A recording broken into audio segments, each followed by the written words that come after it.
ini ya bekerja sama dengan kita ya. Betul sekali. Artinya tidak menjamin enggak Mbak kalau itu perusahaan gede gitu akan lancar, enggak menjamin ya. Tidak selalu. Enggak selalu ya. Ya. Tidak Jadi selalu. benar itu tadi. Jadi kita harus jeli. Tergantung ya, semua memang gitu ya. Dinamikanya kan di situ tuh. Kita bekerja sama ya harus juga hati-hati ya. Hati-hati itu dalam keartian itu kan. Betul gitu. Kalau mau sustain ya kita punya niat baik nih kolaborasi sama petani gitu. Nah, sayuran pagi ini jadi garda terdepannya untuk menjaga mereka itu. Ya. Iya. Gitu sih. Karena kan kita harus paham juga ya, kemampuan mereka itu mungkin hanya berproduksi ya. Nah, untuk selanjutnya artinya sampai ini masuk ke market terus sampai harga yang menjanjikan itu kan mungkin bukan bagian mereka gitu ya. Betul. Kecuali ya tadi itu yang memang anak muda yang melek teknologi ya kan, harus gitu syaratnya ya. Jadi kan enggak boleh gaptek. Lah kalau udah petani senior ya gimana? Ya artinya kita memahami hal itu tentunya dengan meminta tadi itu ya, menghasilkan sesuai dengan kualitas yang diminta. Betul. Gitu ya. Betul sekali. Oke. Nah Pak, Mbak Lokatani ini selain memproduksi sayuran, apakah yang bisa ditawarkan ke audiens ya? Ininya produknya apa lagi? Iya. Jadi tadi ya sempat saya singgung, mungkin kita punya yang namanya hydro estate. Hydro estate itu adalah kalau ada orang yang mau memulai bisnis, kita bisa servisnya itu dari pelatihan, pembangunan infrastruktur, gitu. Kemudian bisa sampai kerjasama juga. Kalau misalkan memang berkenan, bisa kerjasama dengan sayuran pagi sebagai mitra supplier. Ada di situ kemudian pelatihan yang tidak sampai hydro estate juga ada. Kita sebenarnya udah sempat membuka kelas-kelas workshop juga sih Bu. Jadi ada yang jenjangnya hobis, jadi untuk orang-orang yang sekedar untuk berkebun di rumah. Kemudian ada yang untuk kita dulu punya playground hidroponik, itu untuk anak-anak, kita kerjasama sama sekolah. Gitu. Iya. Nah ini di lokasinya satu tempat. Artinya tempat pelatihan, tempat itu dalam satu area gitu. Nah dulu kita punya areanya itu bareng sama kebun Cibubur itu. Tapi sekarang udah enggak. Gitu. Jadi sekarang ada kendala tempat. Paling kita bisa menawarkannya adalah datang ke tempat. Gitu. Kayak kemarin. Datang ke tempat tuh maksudnya yang di Cibubur itu? Kita yang mendatangi. Kita yang mendatangin. Misalnya, jadi edukasi lokasi di mana gitu. Betul. Ya, terus kita yang diminta gitu ya. Betul. Bisa seperti itu juga.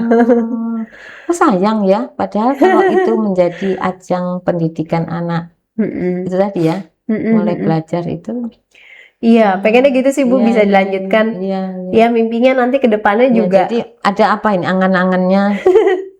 Pertama ya tadi ya, bikin satu tempat rekreasi ya. Tempat rekreasi, tempat edukasi ya, terus tempat kuliner ya. Kuliner, iya. One stop. Pengennya itu, kemudian pengen punya juga produk edukasi. Mungkin kalau sayuran pagi nih bisa dilihat nih, ada logonya Bu. Apa artinya itu? Ini tuh punya nama dia. Namanya IMAS. Namanya IMAS. IMAS itu kepanjangan kepanjangannya Indonesia Makan Sayur. Indonesia Makan Sayur. Iya, ini tuh dia jadi icon kan kita. Ini Indonesia Makan Sayur ini kan segmen anak ya. Iya. Nomor 1 anak kan? Sebenarnya iya. Iya. Kalau dari sini kan, ini kan menggambarkan ini ya, siapa targetnya kan gitu. Targetnya, iya. Jadi emang niatnya bisa. IMAS-nya ditulis di mana Mbak? IMAS itu cuman dikenalkan kalau misalkan admin kita itu menyebut dirinya Imas. Oh gitu. Jadi kalau misalkan pelanggan mau chat order itu Imas. Mbak Imas gitu bilangnya. Oh iya. Oh. Seperti itu. Iya. Ini soalnya kalau kita udah punya icon, ini kan namanya apa ya? Branding juga. Branding itu. ya. Itu dia bisa kita jadikan tokoh sebenarnya. Iya. Misalnya nanti jadi animasi atau betul. jadi untuk cerita buku, anak ya. Iya. Gitu. Ada lah ide kayak gitu juga kita. Tapi itu perlu dijaga Imas ini karena kan ide kreatif itu kan bisa dalam bentuk apa saja ya. Artinya bisa dituangkan dalam bentuk apa saja ya, buku terus tadi mungkin secara terbuka itu tadi itu ya pengen ada tempat wisata, edukasi. Nah, itu kan tokoh ini kan harus muncul kan. Betul. Jadi ini bisa dipakai dengan media apa saja. Betul. Harus disosialisasi ini tuh. Mbak Dina si Imas ini Imas. Tapi orang tanya Imas tuh laki perempuan? Ayo. Kalau ini sih perempuan ya. Iya. Kenapa harus perempuan? Nah, itu panjang lah ya. Iya. Baik, menarik sekali ya Mbak Imas. Nah, mungkin ada yang pesan-pesan ingin disampaikan ke sahabat Yampi, Mbak Imas, terkait kalau saya gini, ini kan membangun dari startup ya. Startup itu kan memang didukung oleh pemerintah ya, didukung oleh pemerintah yang tentunya tidak hanya Lokatani saja gitu. Startup yang lain mungkin di bidangnya sesuai dengan ini passionnya masing-masing gitu ya.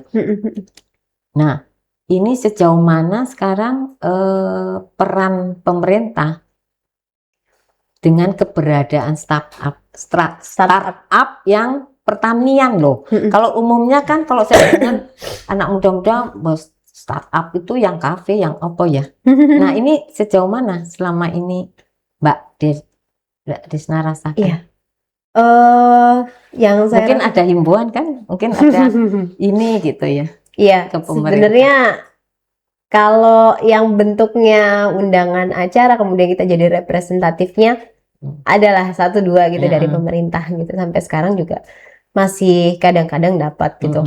Mungkin yang saya rasakan tuh sebenarnya kepengennya sih ada dukungan aksi nyata ya. Lebih ke memang implementasi pertaniannya gitu. Pengennya kayak bikin ekosistem di berbagai daerah gitu. Karena potensi hidroponik ini sebenarnya satu dia harganya cukup tinggi. Kemudian yang kedua, dia itu bisa dipasang di berbagai tempat. Gitu. Contohnya misal kemarin nih saya habis ke daerah Labuan Bajo. Di sana ada satu institut perguruan tinggi ya. Kemudian mereka kerjasama dengan Bank Indonesia. Mereka buat satu greenhouse. Kemudian dari Lokatani diminta untuk sebagai fasilitator. Yang saya lihat di sana potensinya itu di arah daerah wisata ya, gitu. Daerah wisata yang saya aja kaget banget sama harga-harga makanannya. Lebih-lebihin Bali sih saya bilang. Aku belum pernah sih tinggi kesana. Sekali daerah timur itu luar biasa harganya, gitu. Dan memang apa namanya yang menguasai wisatanya juga banyak orang luar. Restoran-restoran Itali, restoran itu ada di sana gitu. Dan saya lihat apa namanya kita bisa loh mengelola sendiri nih hidroponik yang sayur mayurnya ini tuh dibutuhkan loh sama resto-resto ini gitu. Udah gitu di daerah timur itu kan permasalahan logistik juga. Iya, mahal. Saya tanya, sayurnya dari mana? Dari Jawa ya. Dari Jawa. Tuh bayang kan berapa harganya di situ ya. Wah, ini mah bisa nanam sendiri gitu. Itu kan hal-hal yang sebenarnya eh, Peluang ya. solutif loh, Mm-mm. solutif gitu.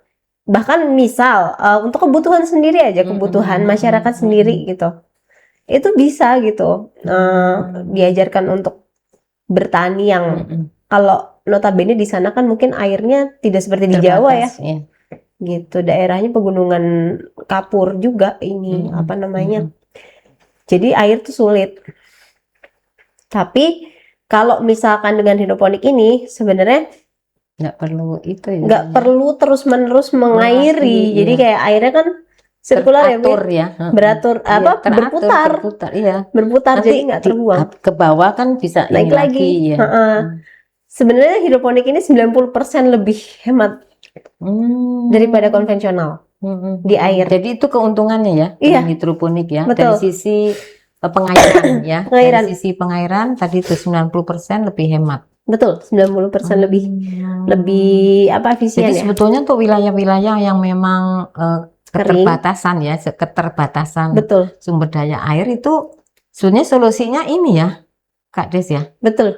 Karena selama ini persepsi orang kalau udah hidroponik itu wah, yang artinya nggak susah dijangkau petani gitu ya. Tapi kalau kita ya kalau misalkan dengarkan ini ya penjelasan tadi kan artinya di satu sisi dari kekurangan itu bisa ditutupi dengan ini kan, dengan cara ini maksud saya. Iya betul. Ya untuk wilayah timur tuh memang pengairan memang terbatas. Tapi mungkin, nah kalau kendalanya itu iklim, kan ini greenhouse ya, kan bisa diatur ya. Betul. Artinya kebutuhan suhu di dalam tuh kan bisa, ada caranya bisa diatur ya. Iya. Memang si smart farming itu ya harusnya mengatasi itu permasalahan iklim. Itulah mengapa kalau misalkan di Indonesia kan memang cenderung stabil ya. Ya paling ya kalau lagi musim hujan aja. Musim hujan sama ini aja kan sebetulnya apa kering gitu. Tapi kan keringnya tidak seperti negara lain yang cukup panjang kan. Cukup panjang. Kalau yang di daerah Eropa, ya itu oke ya. Itu makanya mereka semuanya pakai greenhouse. Ya karena itu. Iya karena kendala. Karena butuh memanipulasi ya, Bu ya. Iya artinya kita harus mengatur tadi kan. Karena iklim yang ini ya, yang tidak bisa kita kendaliin ya. Betul. Sebenarnya sih kalau mau pemerintah ada concern di situ bisa. Terus ini Kak Des kan saya tadi bicara masa Bank Indonesia ya. Saya pernah dengar itu mereka punya CSR ya. Ya. Untuk para pengusaha tani yang berkembang atau maju. Nah, itu dimanfaatkan enggak oleh PT Agritech ini? Ada, kalau di hidroponik sebenarnya ada, tapi kita enggak. Kita belum bekerja sama sih dengan BI, tapi BI memang punya CSR dan ada beberapa operator apa namanya mirip lah dengan sayuran pagi. Itu mereka memang ini jadi operator greenhouse. Biasanya sasarannya itu ke pondok pesantren. Jadi greenhouse-nya pondok pesantren itu kebanyakan CSR BI. Gitu. Termasuk yang tadi itu yang kita mengajar itu operatornya bukan kita, tapi dia memang sudah dapat channel langsung dari BI gitu untuk jadi. Nah kan biasanya kan mereka mencari pengusaha potensi ya, yang mereka nilai bahwa ini berkelanjutan, produknya bisa dipertanggungjawabkan, biasanya gitu kan? Betul. Iya, makanya saya tanya apakah ini gitu termasuk salah satu yang menjadi ininya BI, CSR-nya BI gitu. Belum sampai sih, belum Bu. Sampai. Udah ketemu sih mungkin sama orang ya. Ya itu pas lagi di Labuan Bajo itu kalah sama yang satunya. Iya. Gitu, karena lebih besar juga sih dia fokusnya di greenhouse-nya. Mungkin memang kalau CSR kan biasanya putus ya, Bu. Satu project aja gitu. Ada yang berkelanjutan ya? Ada yang berkelanjutan itu pengalaman kebetulan ada ya waktu itu narasumbernya petani horti juga sayuran dari Lembang itu. berkelanjutan. Berkelanjutan sampai sekarang katanya gitu. Dan artinya ada komunitas sendiri akhirnya alumni-alumninya itu. Oh gitu. Iya, Makanya iya, kalau iya. itu bisa mengembangkan PT Agritech kan lebih bagus ya. Lebih bagus dalam artian gini loh. Maunya kemampuan kita untuk mengembangkan satu dengan ini bisa 3 gitu kan. Makanya sekarang baru berapa tadi teman-teman petaninya baru 5 gitu ya. Nanti mungkin dengan itu bisa mengembangkan ke yang lain atau itu bisa fokus ke smart farming yang akan dikembangkan gitu kan. Seperti pengennya ya sih Iya, Bu, makanya di smart mungkin farming ya. harus ini juga harus kita manfaatkan itu tadi ya sumber-sumber dana itu tadi yang dari pemerintah itu. Betul, Kak betul, Des, betul. ya. Artinya Kalau ada link dari Kementan boleh juga sih Bu. iya, coba itu ya. Artinya kita mencari. Memang itu harus ada ini ya. Harus ada kerjasama gitu ya barangkali ya dengan pihak-pihak perbankan gitu ya mungkin Iya, ya. sebenarnya banyak sih CSR ya. Waktu itu kita sempat juga sama siapa ya ngobrol dengan bank, tapi bank apa ya? Pokoknya kalau mereka lebih ke menawarkan fasilitas kredit, tapi untuk mitra kita. Oh iya iya iya. Gitu.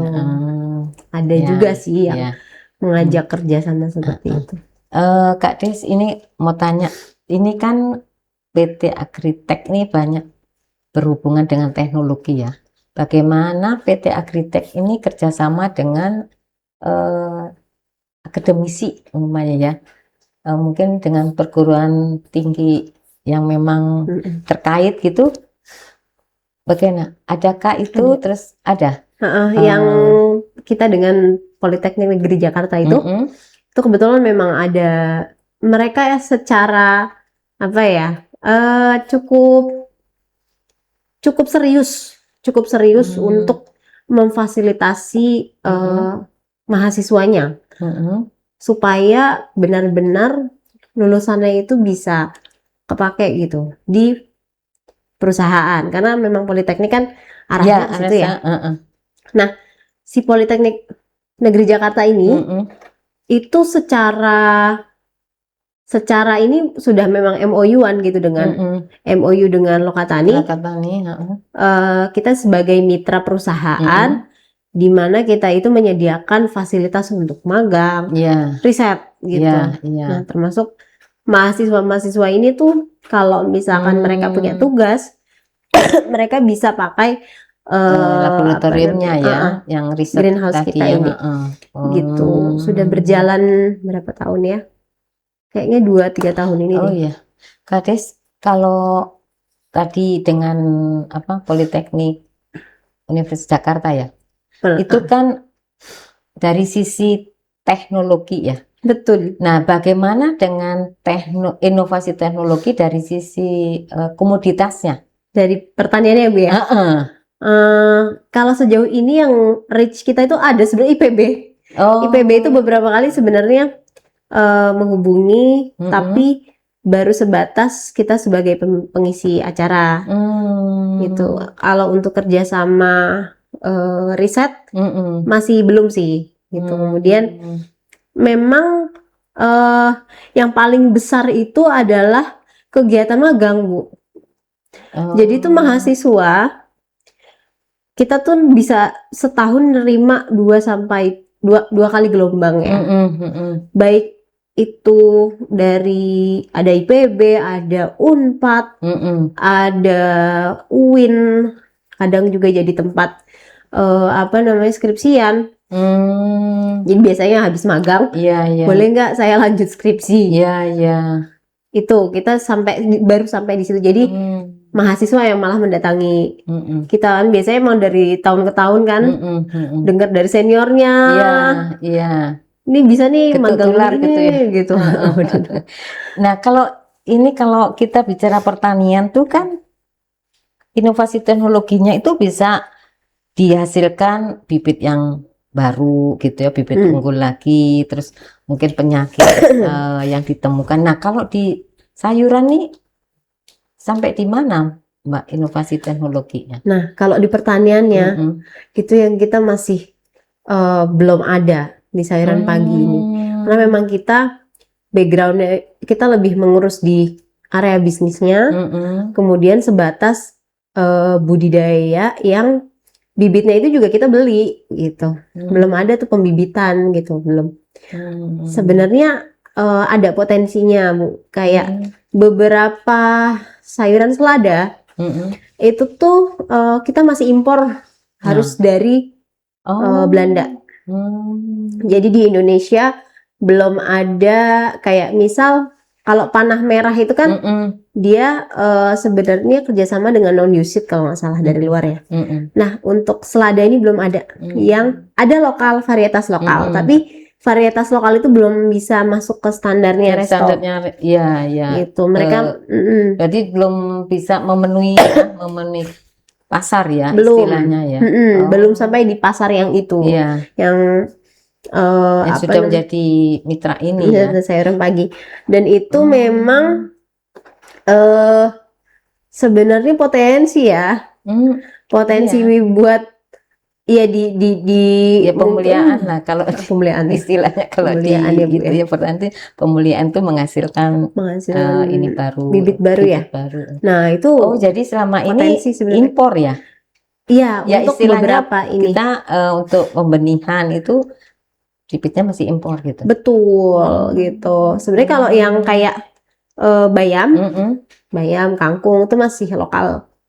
Bayam, kangkung, pakcoy, pokoknya yang oriental. Tapi kalau ini sayurannya, ini namanya kale. Kale, ya. Kale ini dia memang dari luar sih, masih gitu, belum ada pembibitan di Indonesia. Gitu. Nah, sebagai ini ya, mudah-mudahan ke depan ini sebagai apa ya, induk semang dari para petani itu ya, tentunya kan harapannya semua bisa dikuasai ya, mulai dari pembibitan sampai pasar sampai digitalnya ini. Iya. Ini Kalau apa bisa sih, kira-kira, Mbak? Kalau saya sih balik lagi ke kolaborasi tadi, Bu. Kalau misalnya kita kalau bisa dikerjakan misalkan sama institut akademik, wah ya alhamdulillah gitu. Misalkan punya formula untuk yang non pestisidanya, misalkan yang alaminya, kemudian tadi ya pemulihan itu ya, Bu ya.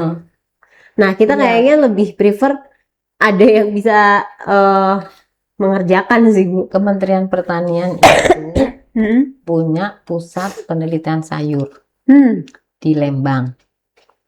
Nah, mungkin itu bisa menjadi salah satu rujukan ya nanti oleh Loka Tani ya, untuk bisa mengembangkan bibit itu sehingga kita sendirilah yang menguasai ya bibit-bibit di Lembang ya, Bu ya. Iya, di Lembang namanya dulu Balai Penelitian Sayur. Sekarang karena sudah masuk BRIN menjadi Balai Riset BRMP gitu loh namanya. BRMP. Oh ya, di bawah BRIN ya.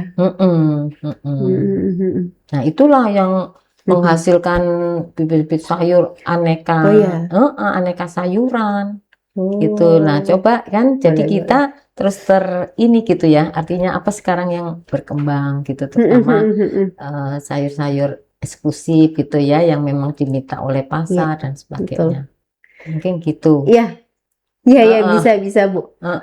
Karena memang iya begitu ya, kita jalan sendiri, kemudian yang dibutuhkan sebenarnya ngobrol ketemu orang tuh kayak gini ya, Bu ya. Oh iya, ada channel ke A, ke B atau ke C. Iya gitu. Jadi Kementerian Pertanian tuh punya ya balai penelitian, salah satunya sayur. Terus ada juga buah gitu. Terus ada juga yang ternak lah, yang apa banyak lah gitu. Tapi kalau ini kaitannya dengan sayur itu ada khusus balai penelitian sayur. Dan ada potensi lain lagi sebenarnya, Bu, dari hidroponik ini. Kita bisa masuk ke pakan ternak sebenarnya. Itu kan jadi kalau ini kan bisa mungkin dari ininya ya, limbah gitu ya, atau dari rumput. apanya? Rumput. Jadi sebenarnya saya pernah sih lihat kayaknya yang membuat sebuah balai penelitian juga milik pemerintah, saya juga lupa. Tapi mereka mengembangkan hidroponik untuk pembibitan rumput. Jadi sapi itu dikasih makannya modelnya adalah rumput hidroponik, yang mana itu bisa dimakan sampai akarnya. Jadi dipanennya Jadi satu sampai habis ya. kayak Jadi, karpet gitu. iya. Jadi, bentuknya karpet, panenannya terus untuk pakan sapinya gitu. Dan setahu saya untuk kualitas daging, ada beberapa daging kita yang impor ya. Sebenarnya kita punya bibit sapi yang mungkin sama, tapi standar karena makanannya pakannya itu ya, pakannya belum iya. sama gitu. Ada potensi ke situ juga Iya, sebenarnya. iya. Oh iya, iya kan artinya bisa merambah ya. Artinya itu kan udah segmen beda lagi tuh Iya. kan, itu bagi ini kan Beda ya, lagi nih, usaha. ada lagi Iya, loh, ada lagi sahabat loh. Yami. Makanya jangan khawatir, sepanjang atau selama manusia itu masih perlu makan gitu ya, kita jangan ragu untuk bertani ya. Betul. Barangkali gitu ya, Ya, Kak Desna ya. Apalagi negara agraris, saya suka mikir, aduh jangan sampai lah para generasi mudanya itu tidak nggak mengenal tahu caranya. pertanian ya, karena negara agraris itu kan harusnya dari buayan sampai akhir itu kita tahu lah gitu ya, mengenai Betul. ini kita gitu ya, kekayaan Betul, kita betul, gitu. betul. Iya. Ini terima kasih nih Kak Des. Nah, untuk bincang-bincangnya sebelum kita tutup, saya ingin closing statement dari Kak Desna untuk sahabat Yampi. Oke.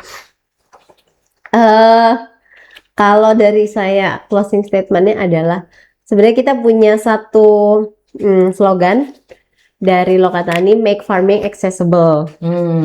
Artinya kita pengen siapapun bisa bertani.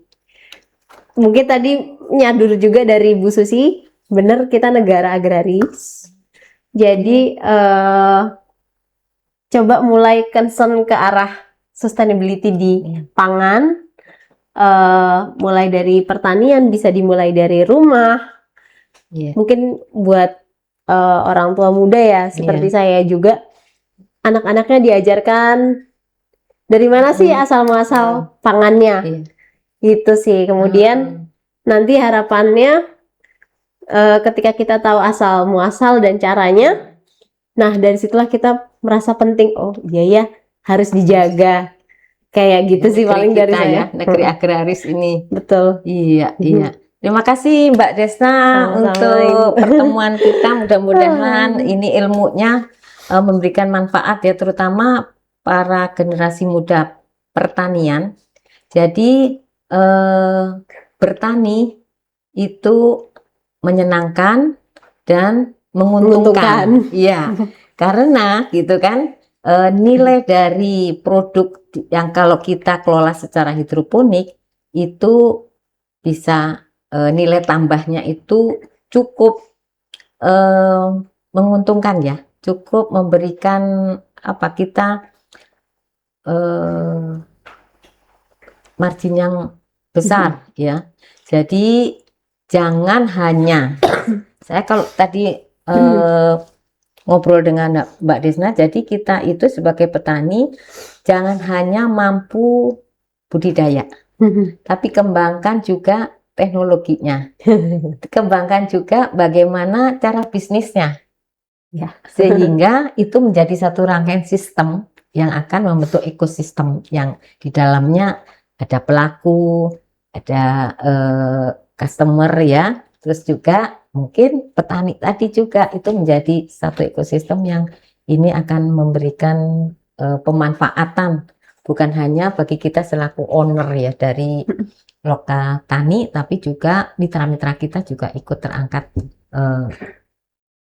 kesejahteraannya. Harapannya gitu. Semoga petani sekitar kita juga menjadi sejahtera, sehat dan menghasilkan generasi yang produktif dan membanggakan. Amin. Demikian sahabat Yampi, bincang-bincang kita dengan Ibu Desna selaku Direktur Operasional dari PT Agritech Lokatani. Mudah-mudahan cita-citanya segera terwujud, menjadikan pertanian itu tempat edukasi, tempat rekreasi, juga tempat wisata, juga tempat kuliner ya. Demikian, mohon maaf lahir batin. Sampai di sini catatan RSZ. Sampai jumpa pada catatan RSZ berikutnya. Assalamualaikum warahmatullahi wabarakatuh. Waalaikumsalam warahmatullahi Sampai jumpa.